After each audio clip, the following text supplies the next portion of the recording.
woman juggle many hats, all right? As a mother, as a wife, as a business owner, whether you're working, stay-home mom. I think most of the time, ladies do all of this and then end up like neglecting your own self, right? And just in the end, you get really tired and drained out. When you go into motherhood, it is very tired, physically, mentally, and then you think more as a mother, what would you want for your child? And I think it's more important, what you want the future to be like for your next generation. Not only my kids, but for the next generation. I think International Women's Day, for the younger ladies that I've come across, to let them know that the ladies today are always ready to support you. Do not always see each other as competition.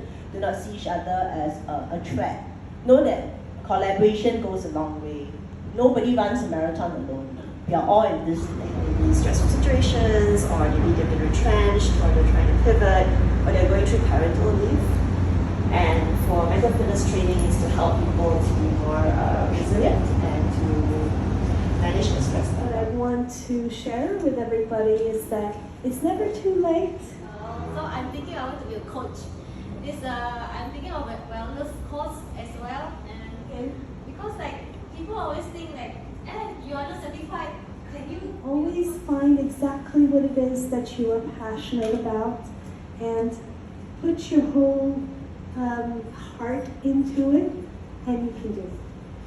If I was looking at this art and wanted to bargain, if they could get something similar at Jazo for $2, so why pay $40 for a cup? So what I do is functional art, and I wanted to kind of show this to the public, so I decided to teach myself how to create on TikTok. Took a week, and after school was finished, and I taught myself how to do TikTok, and now I have millions of views.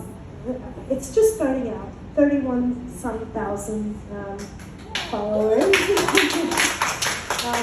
It's nothing really when you think about it, but I'm on my way, and I have my plans as to how I'm going to get further with this. Ask ourselves, like, what is it that we really want to do? Yeah, like Helen just now shared that in her 50s, she felt like, oh, it was too late for her to start. But for me, in my mid-20s, I felt like, oh, it's too early for me to start. Oh, I'm only in my 20s, perhaps I should work for someone else more, gain more experience before, striking it out on my own. The naysayers, especially your parents, because that takes a lot of courage. For me, I faced a lot of resistance from my parents. And then I remember I insisted on enrolling after I did my O-levels. And she was so against it that she got my aunt to persuade me to, maybe, just try to get her to see it's not that good and she should go to JC and then she can go to uni right away. Yeah, so parental disapproval was something that I really, I would say, struggled doing a lot. And for me, by the way, I went for the course anyway. Yeah, I didn't listen to my mom. Closing deals and contracts. So I slowly built up, a network on my own of people who actually own their businesses. And now I have many female entrepreneur friends I can reach out to for guidance. And I think it's wonderful what I've built for myself. And I hope that, by sharing my story more, I can inspire more women to do the same. It's really a privilege for me to learn in secondary school back then, because I think there wasn't many schools that actually offered this. Listening to so many of you, I find like I had so many similarities, especially from Rachel. I think we share a lot of similarities. There's really a lot of voices that really will go through your head, like you're not enough, you don't look fashion, girls grow up with all this kind of thing. I think even it's still happening now. Looking back, I think I'm really blessed. I'm in a safe and supportive environment. So one thing I aim to do is to really make sure I create a safe and supportive environment here for my students as well. You are not coming here just to learn, right? If you're in trouble, so I want to ask someone for advice. We can just talk about it. I think my students are really blessed if I really choose to. I would say be open to ideas because we will feel lost, we will feel really drained, and I think my biggest experience was when I was a mom. When I'm really a mom, I really struggled. Perhaps for women especially, because we're expected to, take care of a household and then like do our jobs well as well.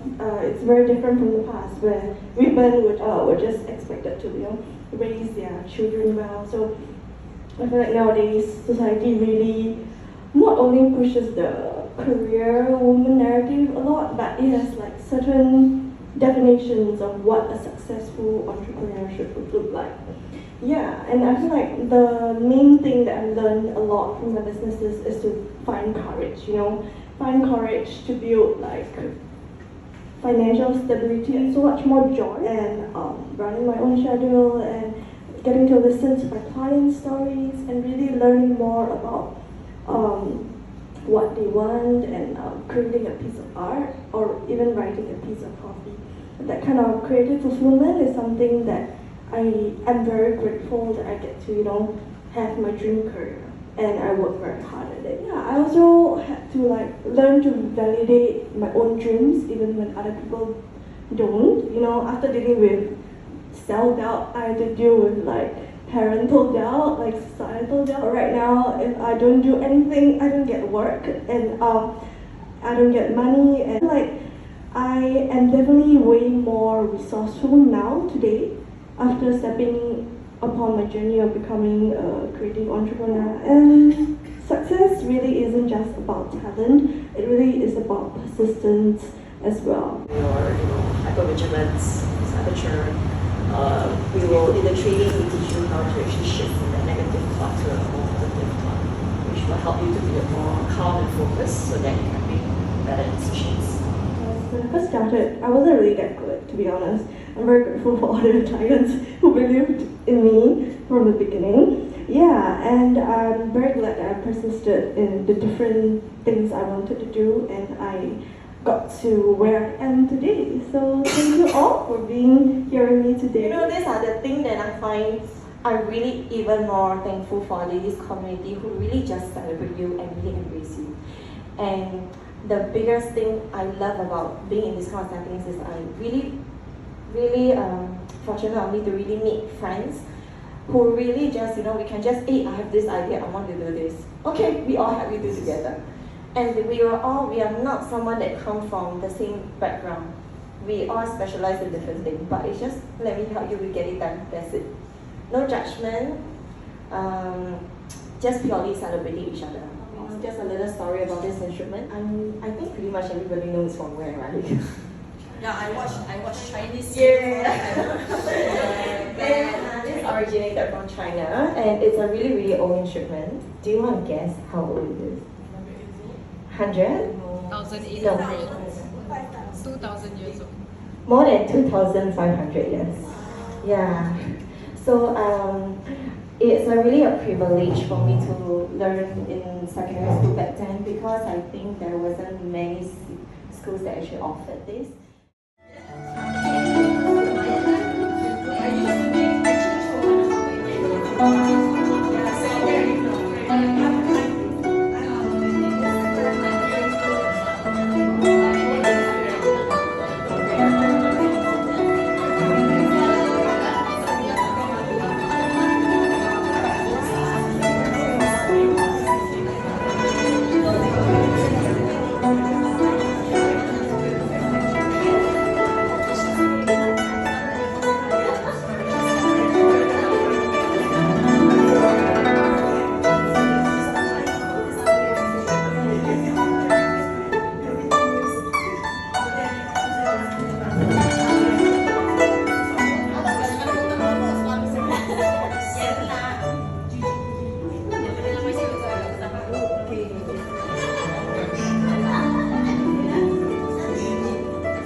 Andrea, a dentist practicing in Singapore.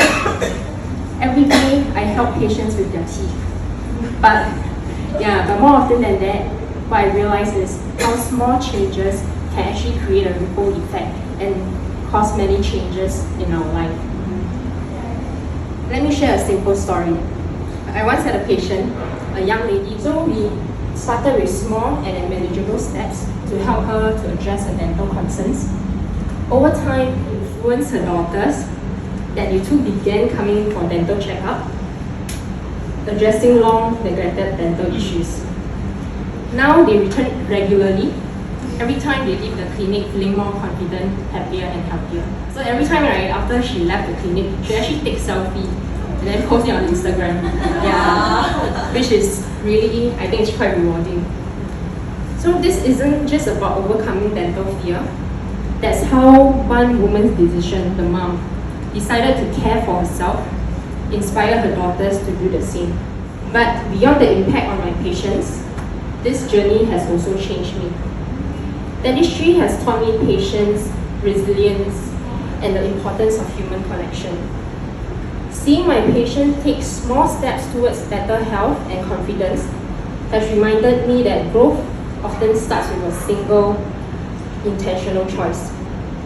I used to think being good enough meant having everything figured out, but through my work, I've come to realize that real growth isn't about never struggle. Hypervigilance, saboteur. We will, in the training, we teach you how to actually shift from that negative thought to a more positive thought, which will help you to be more calm and focused so that you can make better decisions. It's about how we choose to keep going despite them. It's not just spa days or vacations, it's recognizing that rest is productive, asking for help is strength, and prioritizing ourselves isn't selfish. It's necessary for our well-being and growth. Especially in today's world where social media only highlights the best moment in life. It's very easy to fall into the trap to compare ourselves with others, creating self-doubt, and anxiety. Success is often measured by big moments like graduation, promotion, awards, and life-changing moments. But what about the small wins? Getting through a tough day. Because I love their vibrancy. There's something very different about a flower you can keep and cherish forever. And for me, I find that they are most beautiful when they're in full bloom. And looking at flowers is a very healing and relaxing thing, because when you look at flowers, nature only gives, in abundance. So you will feel very healed by that. No matter you go out and look at trees or flowers. Wins. Getting through a tough day, showing up even when we don't feel our best, or simply taking time to recharge. These victories actually shape our growth in ways that big moments never could. Not inspiring, but more memorable incident was when someone introduced, which was also a client, introduced a couple from the church. So they did a will, they wanted to do a will was because the husband was on the last stage of cancer. Okay, so it's quite urgent case. So we went out to the house, we get it done from planning to the signing date within I think 1 week or 2 weeks. So as women, like what all the stories that you guys shared just now, we often put others first, our families, our careers, and our communities. But stories like this remind us that when we prioritize our well-being, we become stronger, more resilient, and more capable of lifting others up. Views from there. You will definitely need it when you need it, and you apply accordingly. Okay, so I feel that I've learned a lot in my previous career, be it bad or good experience. But ultimately, you will still use it for sure. So don't give up and continue to do what you can. And 2023 actually mustered up, my courage after dealing with my fears to do my first ever art exhibition. And the last word, I want to share with the ladies out there in terms of estate planning is really, really, really, really take into consideration your own planning. Don't procrastinate. Because estate planning is not just for the elderly. Many people have this misconception. Estate planning is to plan early and to start thinking ahead of leaving a legacy. So when you leave a legacy, it's important how you're going to protect. Let's say you have minor children, you have elderly parents, you have like businesses, you have like different properties. All these are important. That's the spirit of International Women's Day, celebrating our strength, our resilience, and our ability to uplift one another. So if there's one thing I hope we can take away today is this: we don't have to wait for a big moment to feel proud of ourselves. Every step we take, big or small, counts. And for us, right, we want to outreach to more people, and we feel education is very, very, very important.